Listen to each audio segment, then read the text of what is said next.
ഇന്ന് നമുക്ക് ബീറ്ററൊന്നും യൂസ് ചെയ്യാണ്ട് നല്ല മോയിസ്റ്റ് ആയിട്ടുള്ളൊരു ബനാന കേക്ക് ഉണ്ടാക്കണം എങ്ങനെയാണെന്ന് കണ്ടാലോ. അപ്പോൾ ആദ്യമേ ഞാനൊരു ബൗൾ പരിചയപ്പെടുത്താട്ടോ. ഞാനിത് ഫ്ലിപ്കാർട്ടിൽ നിന്ന് മേടിച്ചായിരുന്നു. ഇതിൽ ക്രീം ബീറ്റ് ചെയ്യാനും ബാറ്റർ ബീറ്റ് ചെയ്യാനൊക്കെ നല്ല യൂസ്ഫുൾ ആട്ടോ. 442 രൂപ കേട്ടോ. എന്നെ വേണമെന്നുള്ളവർ പറഞ്ഞാൽ മതി, ഞാൻ ലിങ്ക് അയച്ചു തരാം. അപ്പോൾ 2 റോബസ്റ്റ പഴം എടുക്കുന്നുണ്ട് ഒരു ബൗളിലിട്ട് നന്നായിട്ടൊരു ഫോർക്ക് വെച്ച് നന്നായിട്ട് മിക്സ് ചെയ്യുക. അതിനുശേഷം 100 ഗ്രാം ബട്ടർ മെൽറ്റ് ചെയ്ത് ഞാൻ ഇതിനകത്തേക്ക് ഒഴിക്കുന്നുണ്ട് കേട്ടോ.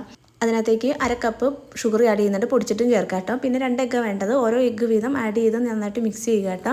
അതിനുശേഷം നമുക്ക് മൈദ 1 കപ്പ് വേണം. 1 ടീസ്പൂൺ ബേക്കിംഗ് പൗഡറും 1/4 ടീസ്പൂൺ ബേക്കിംഗ് സോഡയും കൂടി ആഡ് ചെയ്യുന്നുണ്ട്. അതിനേക്ക് വാനില എസൻസും ബനാന എസൻസും ഞാൻ ആഡ് ചെയ്യുന്നുണ്ട്. ബനാന എസൻസ് ഓപ്ഷനിലാട്ടോ, എൻ്റെ ഉള്ളതുകൊണ്ട് ഞാൻ ആഡ് ചെയ്തായിരുന്നു. പിന്നെ ഈ ചോക്കോ ചിപ്സ് മോഡേ ബ്രാൻഡിൻ്റെ ആയിരുന്നു കേട്ടോ.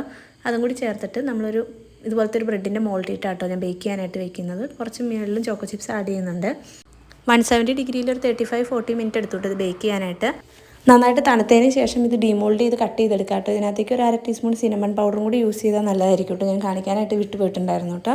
അപ്പോൾ റെസിപ്പി എല്ലാവർക്കും മനസ്സിലായെന്ന് വിചാരിക്കുന്നു. ഇല്ലെങ്കിൽ കമൻറ്റ് ചെയ്യുക, ഞാൻ റെസിപ്പി അയച്ചു തരുന്നതായിരിക്കും. അപ്പോൾ ട്രൈ ചെയ്തിട്ട് അഭിപ്രായം പറയാൻ മറക്കണ്ട. Okay, tata bye bye, see you. അടുത്ത വീഡിയോ ആയിട്ട് കാണാം കേട്ടോ.